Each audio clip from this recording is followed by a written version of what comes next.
Hi, and welcome back to another episode of A Queer POV. I'm your host, David Biegler. Today I'm sitting down with my friend Mark Tammaro. I met Mark about a year ago at the gym, and we hit it off immediately and became friends. Over the past year, I've watched Mark go through one of the biggest transitions of his life, from a 16-year marriage to being on his own at 62. We've had a lot of conversations about that, about what it's been like and the hard parts and the surprising parts, all of it. And it got me thinking about how many of us, especially at this age, are going through something similar.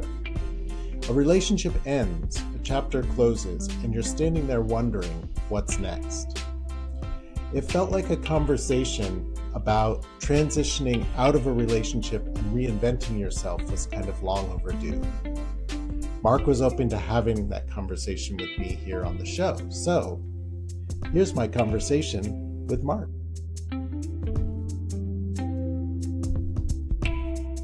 Mark Tammaro, welcome to the show. Good morning, David. Thank you for having me. You know, I was at the gym this morning and I was talking to a friend of mine who was telling me that a mutual friend of ours, who I haven't seen in 15 years, was coming into town. Really? And I hadn't seen or talked to this person in probably that long. And it got me thinking, if someone in your life is now coming to see you for the first time in 10, 15 years, Ooh. What do you think would surprise them the most about you? Just how different I've become and just how different my life is in California, because I wasn't in California 15 years ago. So they only know me probably, I don't know who this is. They might know me from Massachusetts, from Boston, or from Fort Lauderdale. I don't know who this is. Right. Well, it kind of gets me into thinking about reinvention, and because people who haven't seen you in a long time have a different idea of who you are. Right. I think. Right. People get stuck in time in our heads, right? Absolutely. Yeah. So when you hear that word reinvention, what does that mean to you at this stage in your life? It means a lot to me, especially at this stage, because I've been through many different chapters of my life, but this is a big one because after I turned 60, now I'm over 60 years old. I'm actually 62 now. As you know, last year was very difficult. There was a lot of change. There was a little bit of chaos. I went through my divorce, sold a house. I had to put a dog to sleep. There was a lot of loss last year. Yeah. So not only did I need to reinvent myself to step into a new persona and a new life, I wanted to, because besides all of the physical loss and trauma, I was unhappy. And I did not realize that until everything fell apart. And probably the reason everything fell apart was because I was not happy. And I never really looked inward to figure out it was me that needed to change my life. It had no external influence. I had to do it internally. I had to make the changes. So that's what happened. And now I'm a very different person than I was last year. And happy. So, Well, and it's an evolving process, right? it's never ending. Yeah. Growth is never ending. And so now that you're on that journey, take me back before you were 60, before this reinvention. Right. We don't have to go very far back, but who were you, say, 5 years ago? Well, it's a good question, because 5 or 15 years ago, I became a committed and dedicated husband. And I took that very seriously. My role as being supportive, as being in a partnership, as being in love with another person, and married. We took those vows very seriously, and I made a commitment, and I honored my commitment because I'm a person of integrity.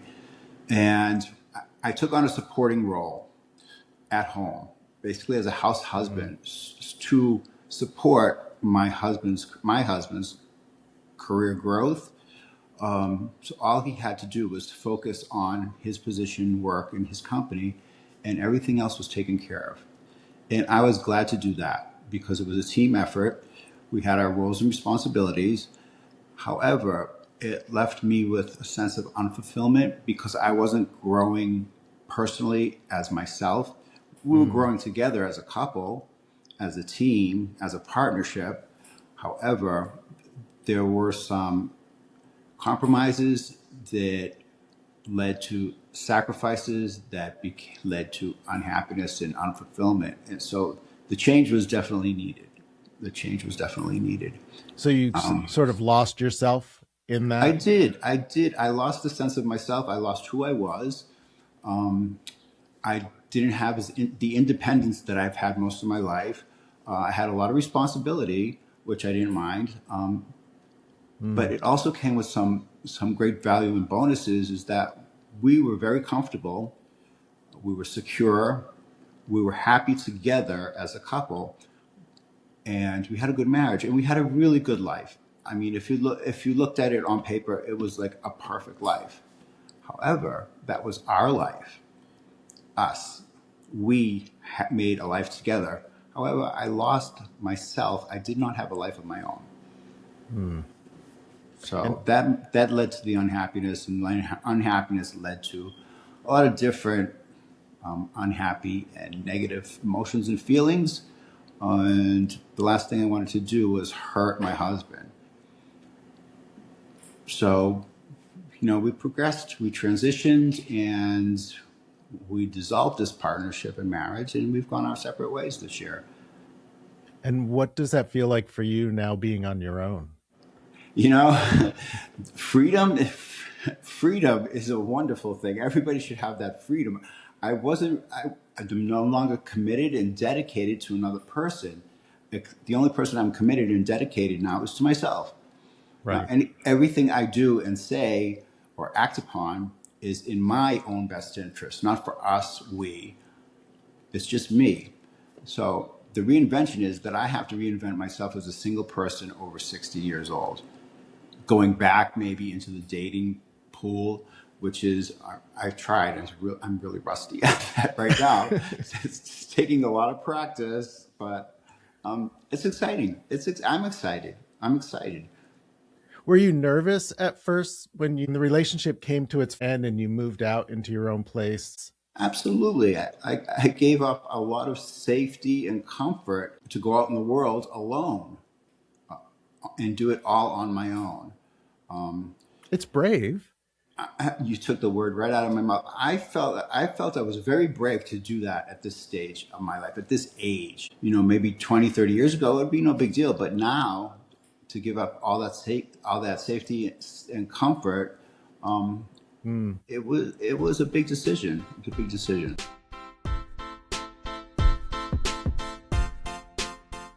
We think when we're younger, we have sort of this idea of what it's going to look like when we hit 60 or 50. And Mm-hmm. whether a relationship is part of that or not, does this reinvention, this change that you're making, fall into line with that? Or is it something completely new? It's completely new. I didn't know what a single 60-year-old gay man would look like. I thought, we would be unhealthy. I thought we would be unhappy. I thought we would be, I didn't even think we'd be alive at 60 years old, basically, to tell you the truth. I didn't think I'd be here at 60 years old. Um, I didn't think I'd make it past 30, 35. And then when those numbers showed up, hey, now I'm 30, I made it to 35, I'm going to be 40, and now I'm over 60. I had no forecast, I had no vision of what my life would look like in its later stage, which I think is probably a good thing because I'm surprised and I'm very impressed of how well I'm doing on my own right now. The Awesome. changes I've made have been all health motivated, health and wellness, and taking care of myself. So I'm proud of myself. I'm proud of myself, what I've accomplished. Are you comfortable talking about why? Of course, of course. I contracted HIV almost 35 years ago from the love of my life at that time. I would never say that he gave me HIV. I got HIV. I became HIV positive, and back then it was a death sentence. In 1992, nobody expected to live. The drugs weren't there. My partner was on AZT, and we were keeping him as healthy as possible, but he didn't make it. He didn't survive. That was a very difficult time in my life. I was taking care of him when he got sick. He died in my arms 2 days after my 30th birthday. And now Wow. I was 30 years old, HIV positive, looking at my life ending, not going on, not continuing, not changing or progressing, just ending. Hmm. That was the mentality. That's what I was basically told by others in our community, that, hey, you've lost him. His life is over. Now your life is going to end. Let's go out and celebrate what you have left. And that's how we progressed. And then the time went on, the drugs came out, and we all became healthy and happy. We didn't expect that. We thought we were all going to die. And we're still here. I'm still here 35 years later, and I'm healthy. I'm probably more healthy now than I was 20 years ago. And it's a miracle and it's a blessing, and I'm grateful. I'm grateful. What is your relationship with HIV now? It's really a non-relationship. I take one pill every night and I'm all set. I mean, undetectable viral load. All my numbers. I go to the doctor, get checked. All my blood works. I'm all healthy, and I don't have to do much except take one pill every night for the HIV, and the rest is my own health and wellness journey.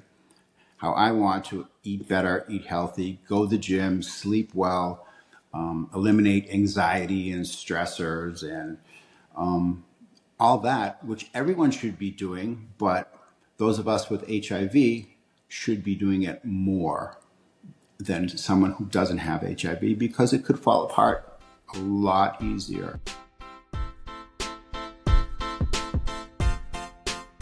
I want to hear about what you're doing um, with this new direction in life with training. I went back to school, and actually, I don't know if I've told you that I completed school. I took the final, and I am a certified personal trainer.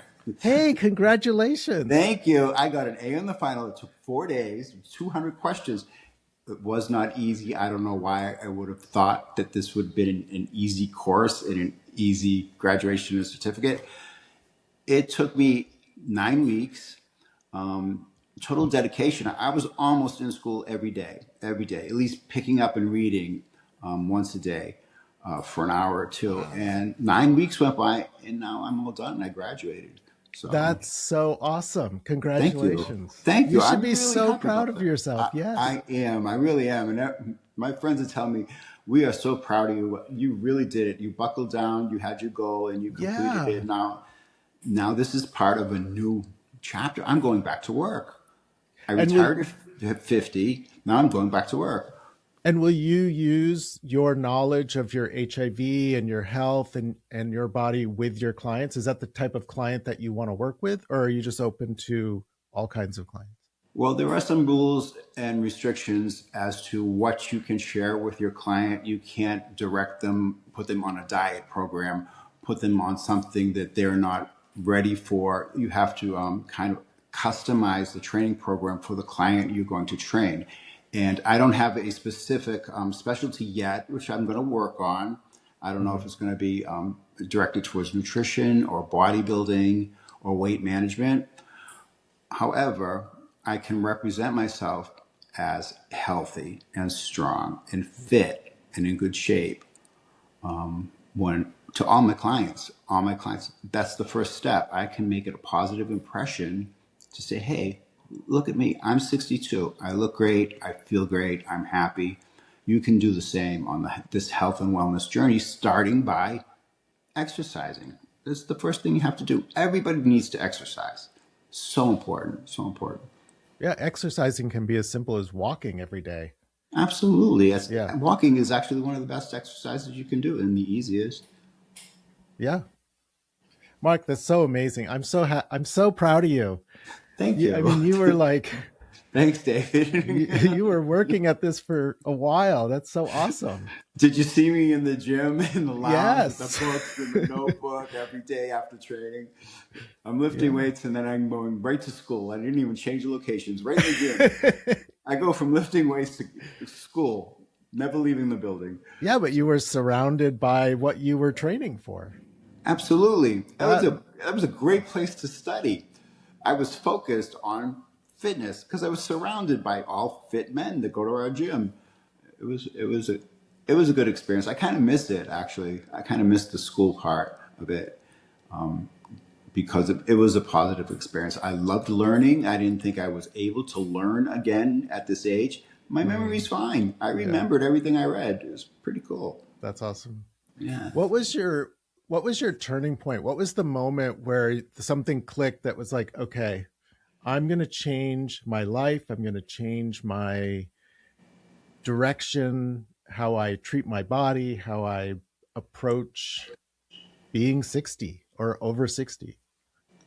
Well, it had to involve my husband because it wasn't just my own decision. We had to both come to the conclusion that we've reached this stage in our marriage, in our lives, where we are not the same people and we have different goals and we want to go in different directions.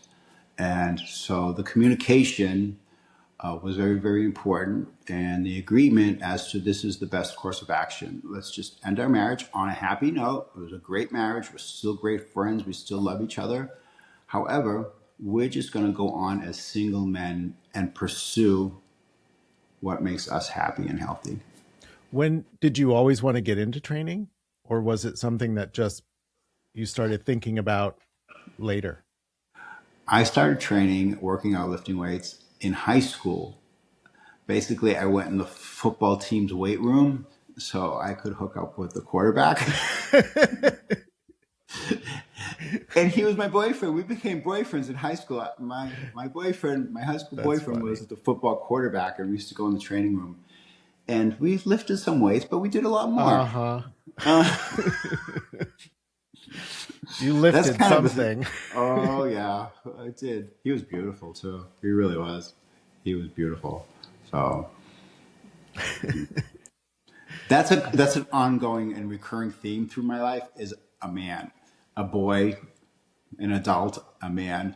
I've always had one, and I've been blessed to say that I've enjoyed men all my life. Well, that's an interesting thing to bring up because there's always been a man. Yes. Now you're on your own. Mm-hmm. Now there's a lot of men. Well, besides that, you're depending solely on yourself now. Yes, I am. That must be a different feeling. It is a different feeling. Being single is definitely a different feeling. There's some fear in there, but there's a lot of excitement and enthusiasm as to what's coming next and who's coming next. Because I don't know who it will be, but there will be someone in my life for sure at one point or another. Not that I'm actively looking, but I just know my history that another man will connect with me and I will connect with him, and another relationship will develop and evolve and grow.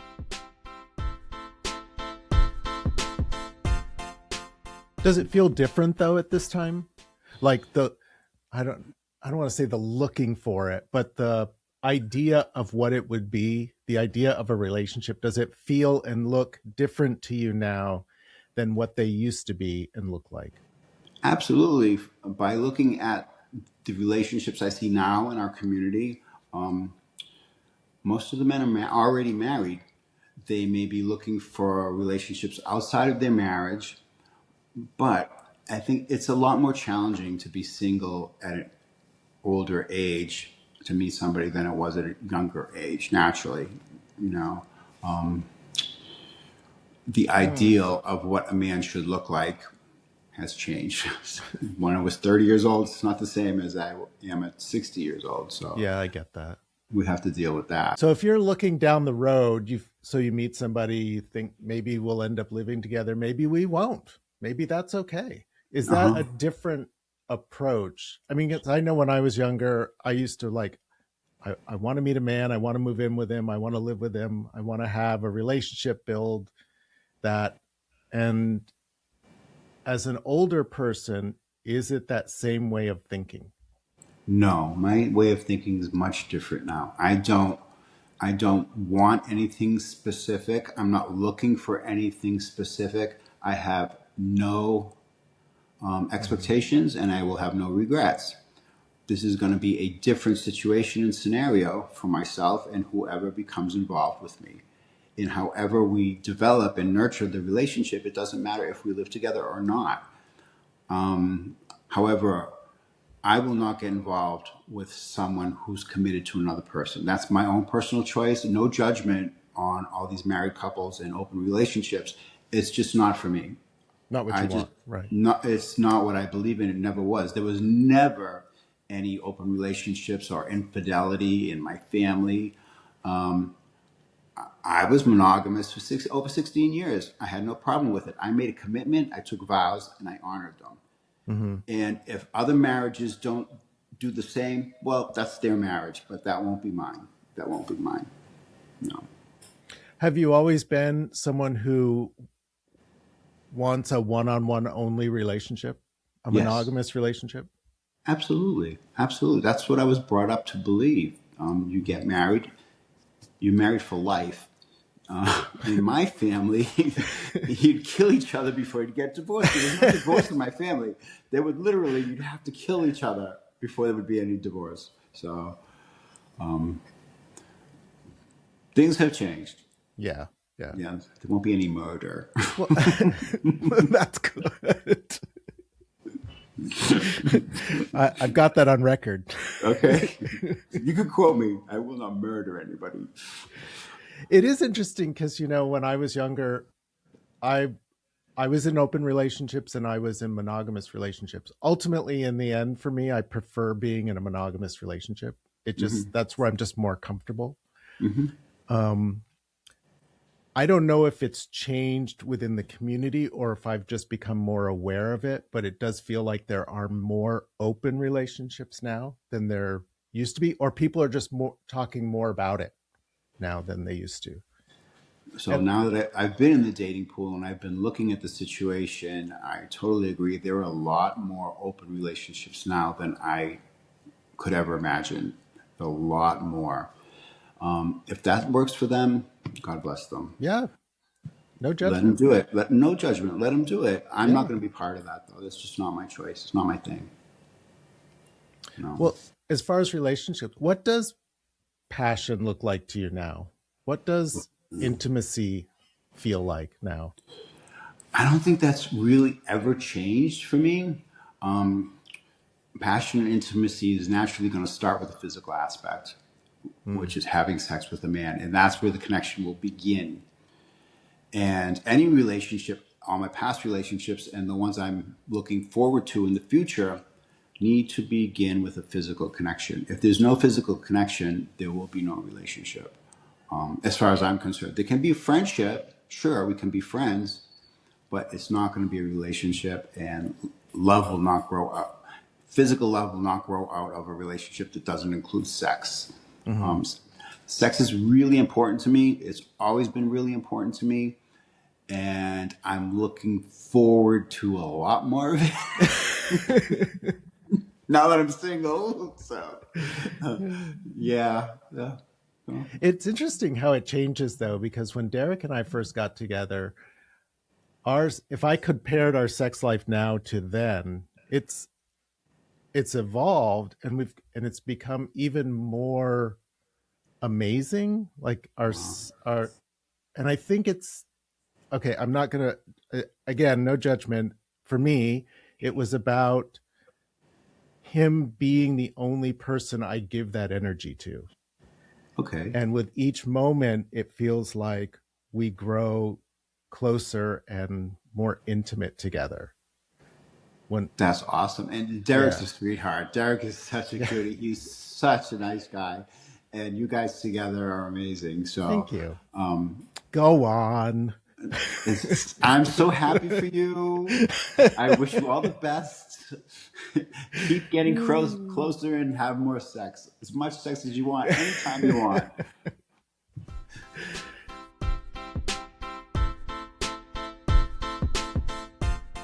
What happens next with you as far as continuing education? I'm going to continue education. I've always been good in school. I had a photographic memory as a child. I was a straight A student, um, college grad. I've always done well in school.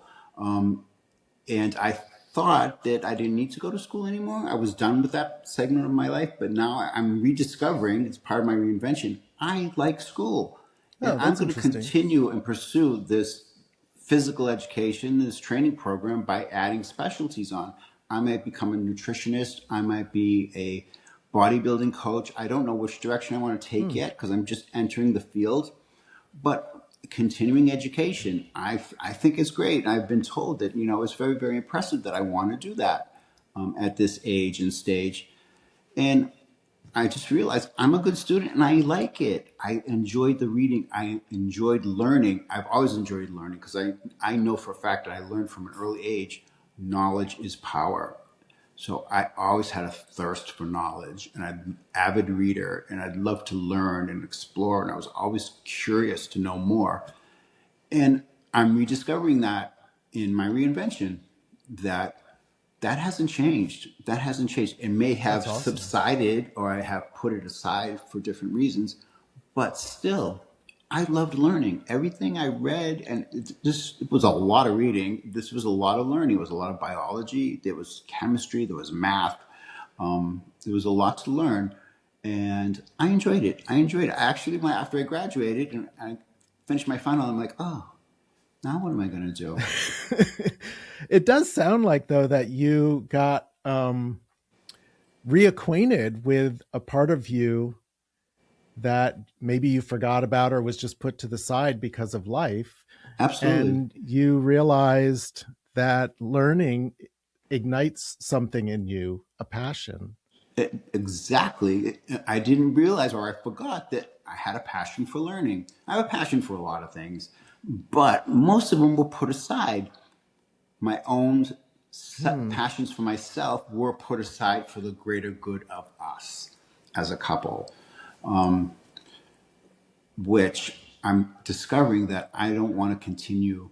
I didn't want to continue my life without the intense passion I had for things that would make me better as me or a new me or the me I Mm-hmm. want to be. So these passions are getting reignited and it's very exciting. I'm really excited about the future. So, what excites you about what's ahead? Meeting new people, meeting new men. Besides that, being a personal trainer and helping others. There's a factor of I will be of service to others, which I think is a great thing because I love to give and share what I know in my life with other people. So if I can motivate and teach and help others become, healthy, Mm-hmm. fit, live a life of health and wellness, that would be very, very rewarding for me, I think. Very rewarding. Yeah, one of the things I've always liked about you, since we've met about a year ago. It's been Yeah. about a year.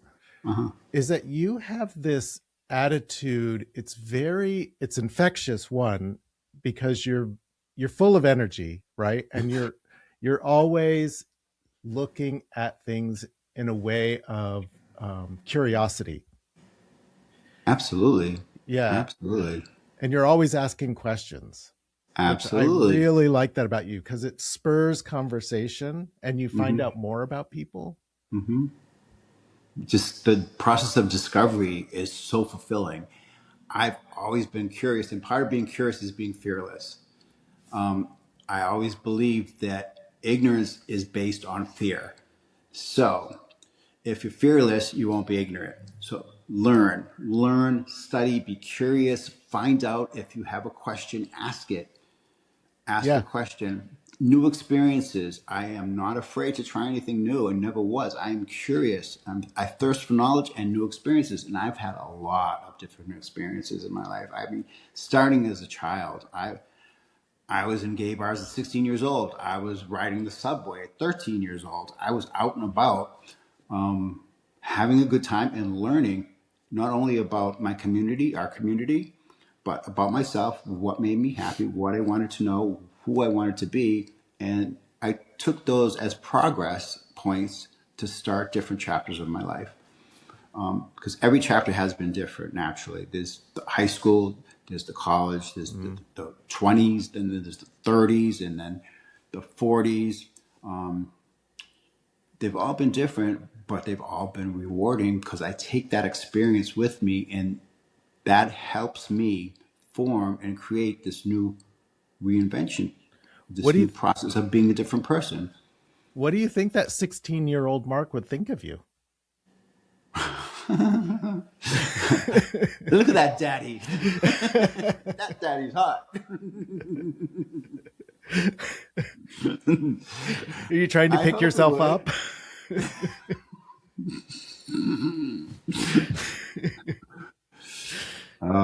I was with some older men when I was still a teenager, and they were very attractive. And I hope I'm living up to that standard. I'm trying my best. I'm trying. I heard I'm still attractive. People tell me once in a Oh while, my hey, you look gosh. good. Once in a while, Do you fe- occasionally. do you think, like, if you think about that 16-year-old thinking about the future, are you the person that you thought you would become? Am I the person who I... No, because I did have different goals and ambitions when I was young. Yeah. I studied aviation. I went to a very prestigious aeronautical university in Florida to become a commercial airline pilot.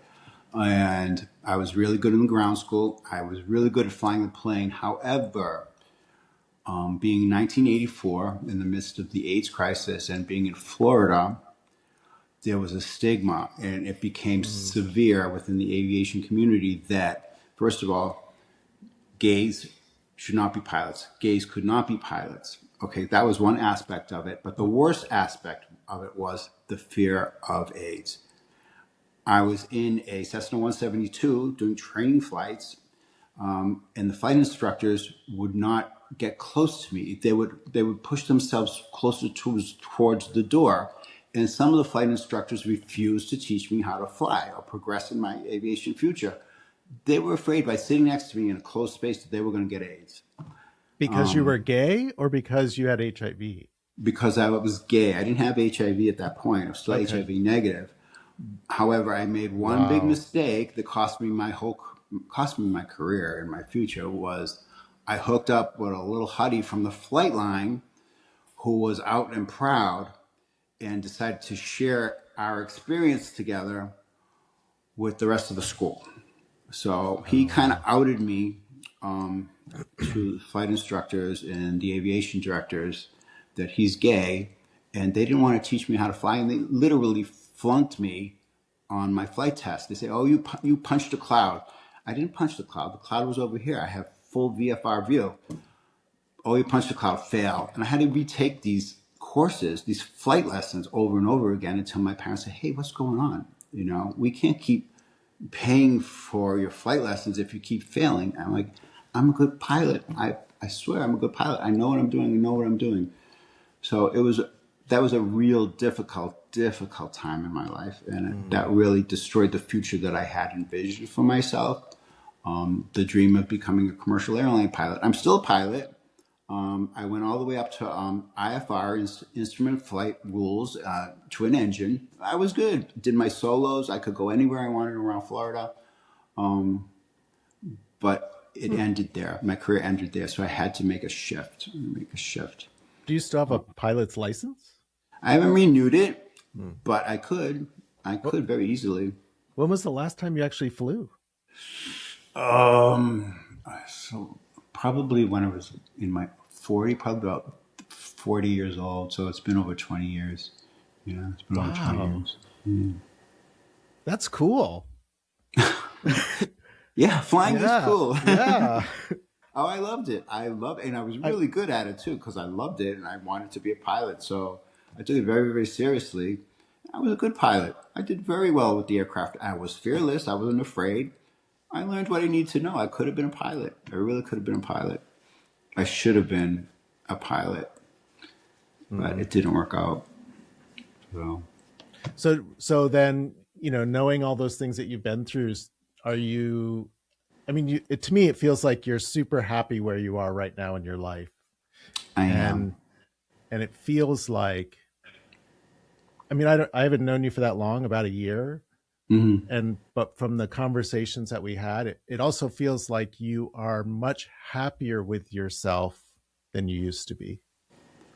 I am because I'm taking care of myself. It's all me, myself, and I. In my marriage, I was in a support role as a house husband, taking care of everything that needed to be done so my Mm-hmm. husband could advance his career. So I was his support system. However, that left me without any direction towards my future. I Mm-hmm. put myself, my needs, and my desires aside for the greater good of us in our marriage, which I have no regrets. I have no regrets whatsoever. My ex-husband started teaching people how to transfer calls on a telephone with big telephone suitcases, telephones in the back of my Chevy, driving around here. This is how you send a voicemail. This is how you transfer a call.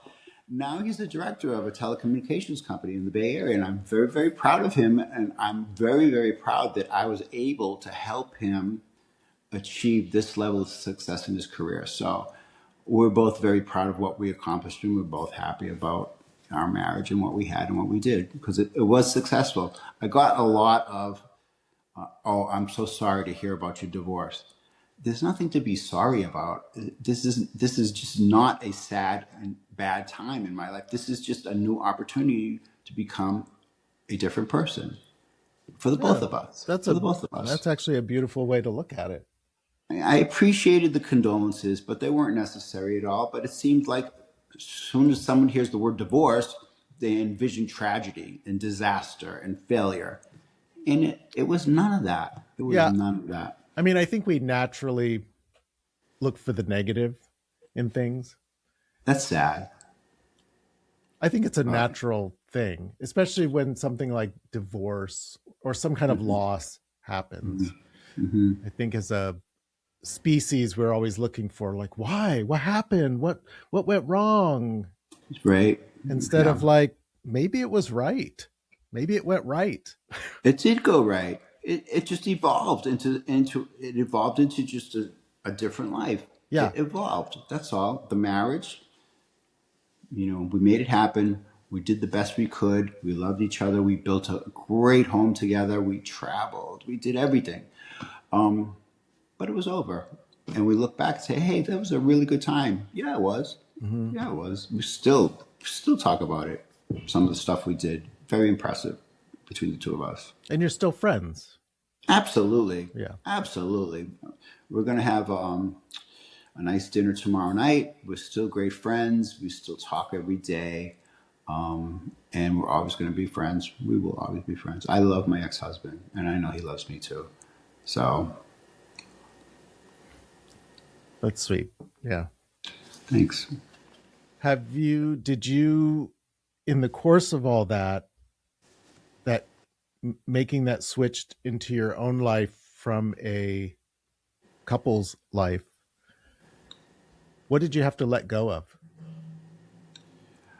Basically, safety, security, and resources. Because all of that was unlimited. And now there is the lack of a safety net. There's a lack of security. I'm no longer a homeowner. I don't have the resources that I had when we were together anymore. So that's a big change, which is fine. I'm not materialistic. I'm not selfish. I will make do with what I have. But that was something I had to let go of that was a little scary. Has it changed your idea of what is important? Like, from when what am I trying to say? So when some people think like, oh, cars and homes and vacations are what's important, actually, they're not what's important. They're not. The materialistic things are not important. The experiences are very, very valuable. I thrive on the experiences. I don't hold on to possessions. I'm not materialistic. Yes, we had nice things. Yes, we bought nice things. We went nice places. Fine dining, shopping, traveling. All the better things in life were done. However, if I was unhappy, what good were they? Yeah, You exactly. know? Yeah. Yeah. So all that's gone, and I'm happy.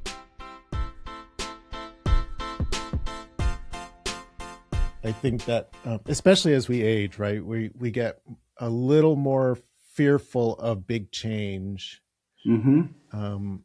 because it, I think that it feels like we can't do it. Like when you're in your youth, you can do anything. You can Right. jump from city to city. You can jump from apartment to apartment, from husband to husband, because you have forever to figure it out. And then suddenly one day, forever doesn't look like. Forever's not so long anymore, is it? Yes. No, it's not. Yeah, that's probably the most challenging realization that you have to accept, is that you are older and your time is limited. And giving up the safety and security of a happy home and marriage, that can be scary for a lot of people. To go out on your own over 60 years old, sure. But there's something kind of freeing about it. Absolutely. Let it all go. Let it Yeah. all go. Yeah. Start all over. It's reinvention. That's what I'm doing. I'm Yeah. rebuilding myself as a new and better version, using what I've learned, all my lessons, all my experiences through my previous lives, to build a new and better version of myself. That's a good way to put that. And rebuilding is exciting because you're building something new. Who doesn't like to build something new? Right. Create something different, build something new. I also think that it adds to your view of the world as you move out into it. It changes how you see things, how you approach things. So this whole reinvention is giving you a whole new outlook. It has. It has. How I've always believed the world is my oyster, not an oyster. It's an oyster. The world is my oyster. So There's that Boston accent. absolutely. I could park the car, but I don't have the car anymore, so I can't park it. Actually, I can never park the car. It's like one of my deficiencies. I'm really horrible at parking cars. Parking cars. See, I can say it in a normal American accent. You are too much. You are too funny. Humor, sense of humor is very important. I like to make you laugh. When I see you in the gym, I want to make you laugh every time I see you. Well, I'm one of those people. I love to laugh, and I love, like, when people are, especially when people are truly being themselves, whether they're quirky or whatever. I love it, and it makes me smile when I see someone being authentic, no matter what that is. You know what that is? Being able to laugh at yourself and letting others laugh at you. You can laugh with me or you can laugh at me. I don't care. At least you're laughing. Yeah, It's not going to hurt me. Yeah, my mother used to tell me, like, what was her saying? Something about, if they're not talking about you. No, oh God, no, I can't remember how she said it. Oh well.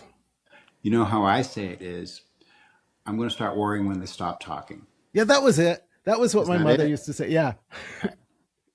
Well, you and my mother have a lot in common. Your mother and me have a lot in common, because I said that so many times. When they stop talking about me, that's when I'm going to worry. That's when you worry. Yeah. Absolutely. Yeah. Absolutely. Yeah.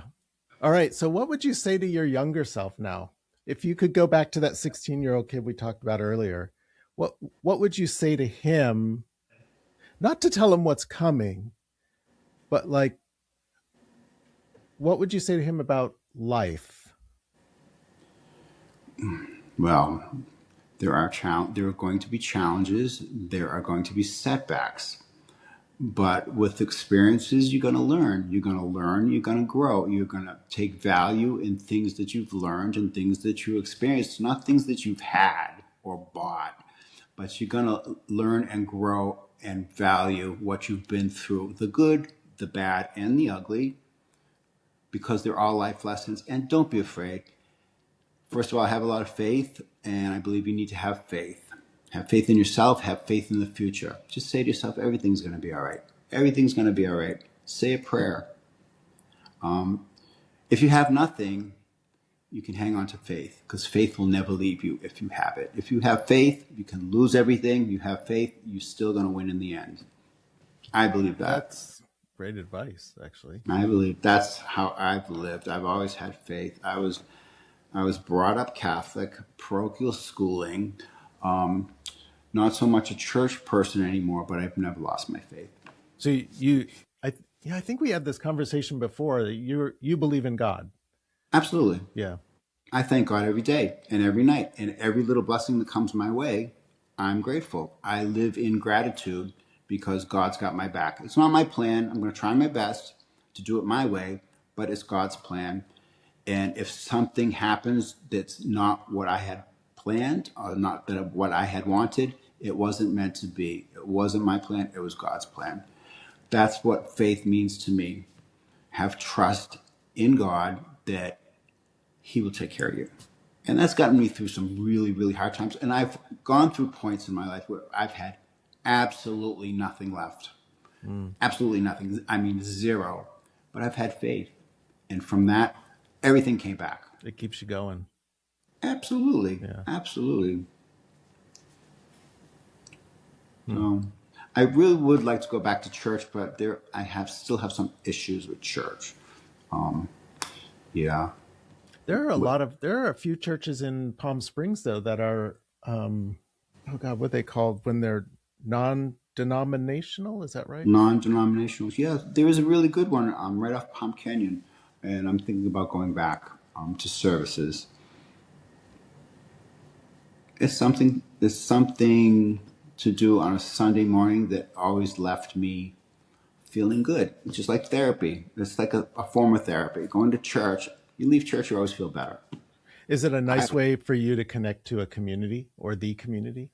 Absolutely. Absolutely. A church-going community. And there are hot guys in there too. So it's just another access to my future husband. I might meet him in church. You don't think I'd hit on him in church? I'll hit on him in church. If he's hot, I'm going to hit on him in church. Do you remember the first thing you said to me when we met? No. I'm scared now. You walked right up to me and you said, "Are you married?" Oh, did I really? Yeah. Well, so that's probably hitting on you, wasn't it? Well, you're cute. What am I? I'm like, oh, this guy's hot. Let me go talk to him. That's hey, funny. You married? No, but we hit it off anyway. Yeah. Obviously, it didn't bother you that much. No, I don't care. Okay, good. No. That's like I said, I'll talk to anyone. I mean, just because someone hits on you doesn't mean you have to like not talk to them, right? Absolutely if you're not interested. Yeah. Absolutely not. You just keep the conversation going. There are many things that we could find in common. Absolutely. And I can always find something attractive in a man. Any man I see, any man I meet, any man I come across. It doesn't matter who, where, what, why, when. It could be his shoes. It could be his hair. It could be something bigger. It could be his aura. It could be how he carries himself. Yeah, I actually agree with that. I think that everybody has something that you can see that is attractive. Absolutely. It's the smallest thing. He could have like perfect eyebrows and everything else is a disaster. She's still got perfect eyebrows. I wish I had them. I love your Hey, eyebrows. hey, you messed. I want your eyebrows. The rest you can keep. I just want the brows. We'll take the brows from here. We'll take the goatee from here. We'll take Just build a man. like build a man of my bear. dreams. Oh, build a bear. Oh, that reminds me of my gay G.I. Joes. My G.I. Joes was so gay. They had all the outfits. I bet They would sleep in the fort naked on top of each other. Oh, my mother loved that one. That's funny. G.I. Joes. I didn't have G.I. Joes. My cousin Kimberly had the whole Barbie camper set. Oh, cool. And every time I would go over to her house, I would that would be the only thing I'd want to play with was the whole Barbie camper, because it was G.I. Joe and Ken and Barbie, and Ken and G.I. Joe would always ignore Barbie. Barbie would be over there doing whatever. Ken and G.I. Joe would take the camper and drive off. Well, that's because they're both gay anyway. Ken is so gay. G.I. Joe is way gay. Especially mine. Oh, Mark, too much. Too funny. What's next for you, my friend? Today, tomorrow, or when? How about this week? What's next for you this week? Hey, did you ever go to that museum in Riverside, the Cheech Museum? I haven't. No, I haven't. I still want to go. The Cheech Marin Museum over in Riverside. No, I haven't gone yet. There's something definitely I need to do. All right, maybe we'll arrange a day to go. Okay. Because it's cool. Very cool. I know. I love museums. I saw the special on, I think it was CBS Sunday Morning, where they went in and they toured the museum with Leslie Stahl, I think it was. And it was very, very impressive. All that art, graffiti, Mexican style, LA style. It's very cool stuff. It's really cool. Yeah, we'll figure out a day to go. That would be fun. Cool. Yeah. It's only an hour away. Although if traffic's bad, it's 2 hours away. The traffic causes me a little bit of anxiety, but we'll take my car because the car drives itself. So we just get to the destination, put it on autopilot, and we can chat. As long as I pay attention and look out the window, the car will take us there. So we'll do that. All right. I guess we'll be taking your car then. Absolutely. Well, thank you very much for sitting with me for this hour. Thank you for having me, David. We've been looking forward to this, haven't we, for a while? Yeah. We made it happen. Yeah. We made it happen. Yeah. I'm putting myself out there. I'm not a social media person. I have no Facebook, Instagram. So this is my reinvention coming out party. Well, it's funny you say that, because this last year I deleted my Facebook and Instagram because I found it was too toxic. Absolutely. I agree. And it's just filled with nothing but artificial intelligent crap. The way I see it, the way I think about it is you're looking at life through somebody else's filter. Yeah. You're looking basically through a screen because you're on social media. You're using a device that has a screen. So you're looking at somebody else's life through a screen. So their life is all filtered. So you're not seeing the reality. Instagram is not reality. No, it is not. No. And Facebook, just not my thing. Not my thing. No. Never was. Well, again, thank you so much for doing this with me. You're welcome, David. We'll figure out a day to go to the museum. Okay. All right. And I'll see you in the gym and make you laugh. Okay. Okay? Thanks, Mark. You're welcome. Thank you, David. Bye. Bye. Thank you for listening to this episode of A Queer Point of View, Friends, Loves, and Life. You can find me on Substack, YouTube, and Blue Sky, all at David Bigor. DM me some questions, send me some ideas, or just say hi. If you have a moment, please leave a review wherever you listen to podcasts. I'm David Bigor. Until next time, be bold, be free, and most of all, be you.